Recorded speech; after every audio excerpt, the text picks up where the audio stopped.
শেখ ফজলুল করিম মারুফ, একটু আপনার কাছে জানতে চাই, ইসলামী আন্দোলন বাংলাদেশের আমির মুফতি মোহাম্মদ রেজাউল করিম তিনি একটি মন্তব্য করেছেন, জাতীয় নির্বাচন নিয়ে যারা তাড়াহুড়া করছে তাদের স্লোগানে ভারতের সুর রয়েছে, এরকমের একটি অভিযোগ করেছেন। এর মানে কি এমন যে আসলে নির্বাচন নিয়ে তাড়াহুড়া করা মানে ভারতের আর দেরিতে করলে তিনি বাংলাদেশপন্থী, এরকম মানে এক ধরনের কি ইঙ্গিত দিচ্ছেন যে আপনারা নির্বাচন আরও দেরিতে হোক সেটি আপনারা চাইছেন? আচ্ছা, আলহামদুলিল্লাহ, অতীতের কয়েকটা কথার সূত্র ধরে আসি। প্রথমত হলো আমাদের এখানে যখন পিআর নিয়ে আলোচনা আসে বারংবার নেপালের উদাহরণটা আসে।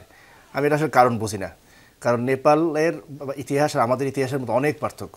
আমরা 1905 থেকে প্রায় 120 বছর ধরে আমরা রাজনৈতিক বোঝাপড়ার মধ্য দিয়ে গড়ে ওঠা একটা জাতি, যারা দুইবার ভিন্ন ভিন্ন তত্ত্বে আমরা দেশকে স্বাধীন করেছি, আর সেখানে নেপাল সেদিনকার দেশ। ফলে নেপালের উদাহরণ দিয়ে বারংবার আমাদের দেশের পিআরকে খারিজ করা বা আমাদের জুলাই বিপ্লবকে পরিমাপ করা, এটা আমার মনে হয় একটা ভুল ধারণা। দ্বিতীয়ত হলো ধর্ম ব্যবসায়ী তো বললেন, আমি এটা নিয়ে কথাই বলতে চাই না, কারণ এটা একটা আওয়ামী ফ্যাসিবাদী পরিভাষা, বারংবার ব্যবহৃত পরিভাষা।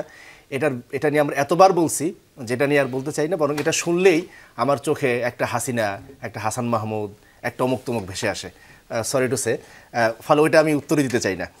দ্বিতীয়ত বিষয় যেটা, যে প্রতীকে বলছেন যে প্রতীকে ভোট দিলে, উদাহরণ দিলেন, আসলে প্রতীকে তো না, আদর্শে ভোট দিলে। কিন্তু যদি ইন্টারাপ্ট করি, যেই হাসান মাহমুদকে দেখলে আপনার এই ধরনের অন্য ধরনের দৃষ্টি আসে বা দৃশ্য ভাসে, তাদেরকেও তো আপনারা, এটা আপনিও জানেন আমিও জানি, যে কোন দুঃখে হাসান মাহমুদকে এবার রাখতে হয়। হ্যাঁ, সেই মিটিংয়ে কিন্তু বুলু সাহেবও ছিলেন। হ্যাঁ, তো হাসান মাহমুদ সাহেবকে রাখতে হয় কোন দুঃখে, এটা যদি না বোঝেন বা কেউ যদি না বুঝতে চায়, আর নতুন করে বুঝাইতে চাই কোন দুঃখে হাসান মাহমুদকে রাখতে হয়।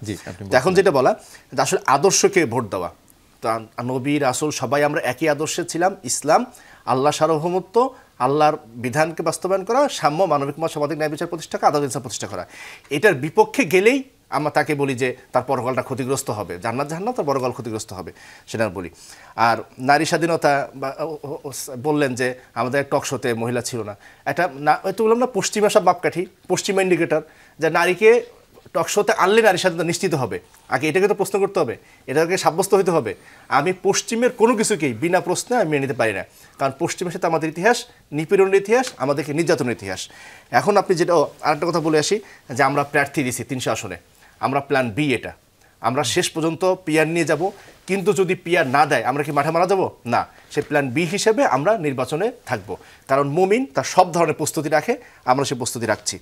দ্বিতীয়ত বিষয় যেটা আপনি এখন প্রশ্ন করলেন, আমাদের মোহতারাম আমির যেটা বলেছেন যে নির্বাচন নিয়ে, আমি একটা কথা বলি, দেখেন ফেব্রুয়ারিতে যদি নির্বাচন না হয়, আমি আরেকটু আপনার জায়গায়, আমি এটির উত্তরের জন্য সময় পাবেন। আপনি বলছিলেন যে টক শোতে নারী থাকাটা এক ধরনের পশ্চিমা মানদণ্ড, না, মানে এই ধরনের কিছু বিষয় নিয়ে আসতে পারেন, তখন কি টেলিভিশনগুলোতে কোনো নারী প্রেজেন্টার আমি এরকম ছোট ছোট বিষয় উদাহরণ না দিই, আমি বলি কি, মানে পশ্চিমা মাপকাঠিগুলোকে আমরা ইউজ না করি, মানে সব ক্ষেত্রে ধরেন এটি তো পশ্চিমা দৃষ্টি, আপনি আপনার কথাতে বোঝা গেল। তো আপনারা আসলে কি আপনারা এই দৃষ্টিভঙ্গি বাদ দিয়ে নারী প্রেজেন্টার যখন ক্ষমতা আসবে তখন দেখবেন? আচ্ছা, মানে একটু আপাতত গোপন রাখবেন, ভোট দেওয়ার পরে ক্ষমতা গেলে গোপন না।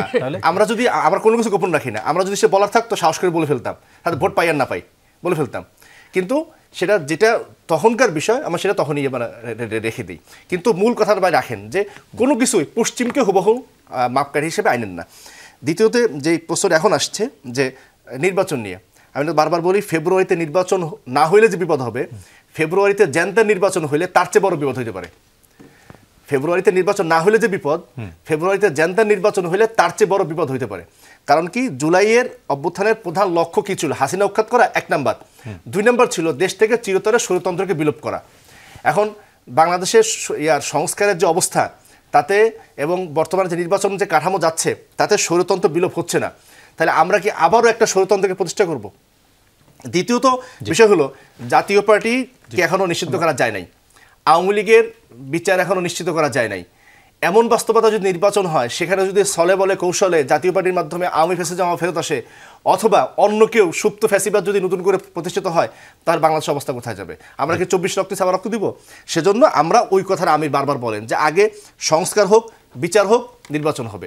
সংস্কার বিচার না করে নির্বাচন নিয়ে তাড়াহুড়াটাকে আমরা সন্দেহ চোখে দেখছি।